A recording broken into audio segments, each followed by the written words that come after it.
Logan Paul's US title reign is getting ridiculous. He's now the third longest reigning United States champion in WWE history after surpassing 261 days. The crazy thing about his reign is that he's only defended the title a total of 2 times. That would mean that he puts his belt on the line every 4 or 5 months. I think that would make him the worst champion in all of wrestling history. Logan Paul's third title defense will be next week at SummerSlam. Hopefully, LA Knight will defeat him to put an end to this meaningless title run.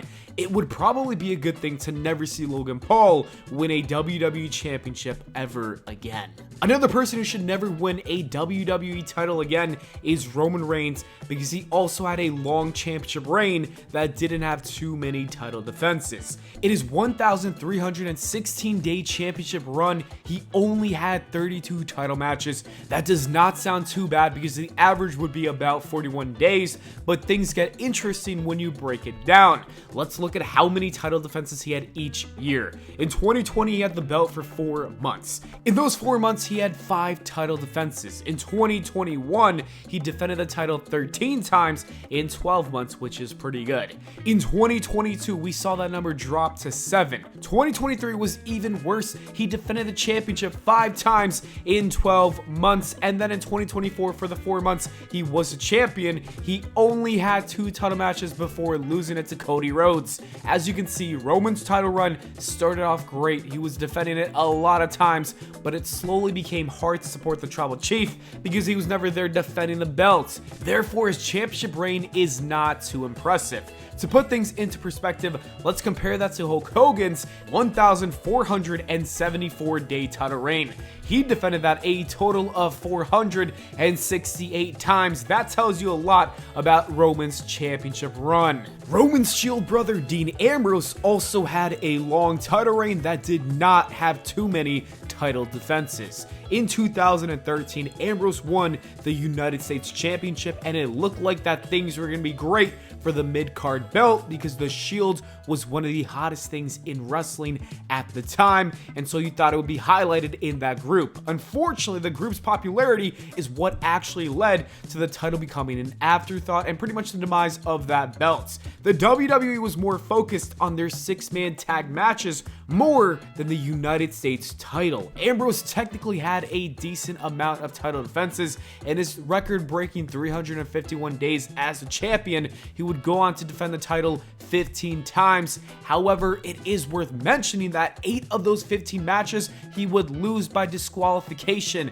It's also more important to note that he didn't defend the title for almost 5 months between November 2013 and February 2014, simply because they had other plans for him. And most of the US title matches just happened to happen. They didn't have a story or anything like that. All those reasons are why most fans think that he's one of the worst US champions despite having the longest reign in WWE history.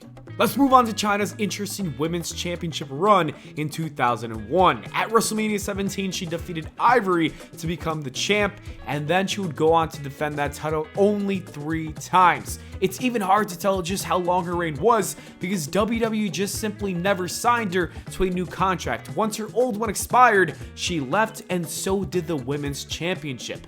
That means the title went vacant, and her reign was technically 224 days long with only 3 title defenses. She was clearly not a defending champion, but also she was being booked at the same time. Brock Lesnar was another non-defending champion in the second half of his career. For the first part, let's not even talk about that because in the early 2000s, he was a fighting champion and he was one of the best champions at the time. The same cannot be said about post-UFC Brock. At this point, he established enough popularity where he would become a part-timer who was also one of the company's biggest box office names, which was a problem. It was a problem because after that, he would have 2 very lengthy title reigns that did not have any defenses. The first one happened in 2014. This was after he defeated the Streak, which was crazy, and then he took John Cena to Suplex City and squashed him to become the WWE champion, and he held onto that belt for 224 days. But in those days, he only defended the title 3 times before Seth Rollins had the heist of the century. Defending the belt every 75 days pissed off a lot of fans So what did the WWE do about that? They decided to give him another World Championship run in 2017. This time, it would be even longer at 504 days, and he defended it a total of 7 times. That is an average of having a title match every 72 days. We gotta face it, he's a true pioneer because Brock Lesnar walked so Roman Reigns could run. While Hulk Hogan was a defending WWE champion, you can't say the same thing about his WCW World title runs. The first time he won the WCW belt, he was the champion for 469 days, and he defended it 8 times. As for the second reign, that lasted 359 days with only 6 defenses. That means he was only putting the belt on the line every 2 months, which is a long time for the wrestling business, where the rule is that you gotta defend your belt at least once every 30 days. With that being said, there's a reason why all this happened. In order to sign him, WCW gave him creative control on his contract, and to make matters even worse, Hogan's ego was through the roof around this time, and so he simply did not book himself to defend the belt because he never wanted to lose it. Plus, you had the NWO shenanigans. This is probably why it's best to not give that kind of power to a wrestler, especially if that man is Hulk Hogan. Trish Stratus is regarded as one of the best women wrestlers of all time. She's a 7-time women's champion, and most of them were great runs. However, we need to talk about her 6th championship reign. This is when she went on to hold that belt for 448 days. It looked like that this was going to be a legendary run. That was until she got injured in the beginning of the reign. After her first 3 title defenses, she dislocated her shoulder. That kept her out of action for about 6 months. Rather than relinquishing the title, they decided to keep the belt on her, and so we did not get a women's championship match for 6 months until she did come back. After her return, she would defend the belt 8 more times, giving us a total of 11 title matches in 448 days, which isn't too bad in the grand scheme of things, but it was tough to watch the women's belt sit on the sidelines for half of a year.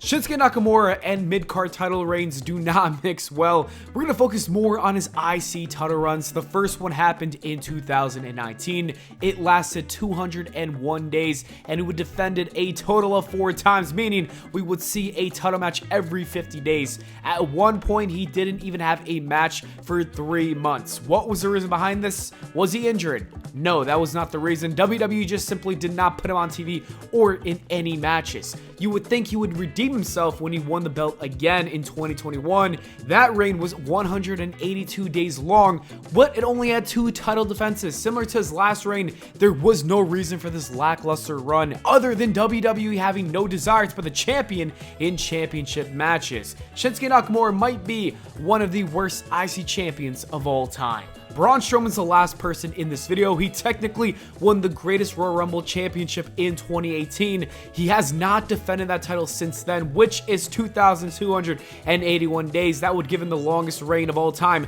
with 0 title defenses. For that, he had to be in this video. Anyways, that's it for this one. Here are some other videos I think you might enjoy, and I'll see you all in the next video.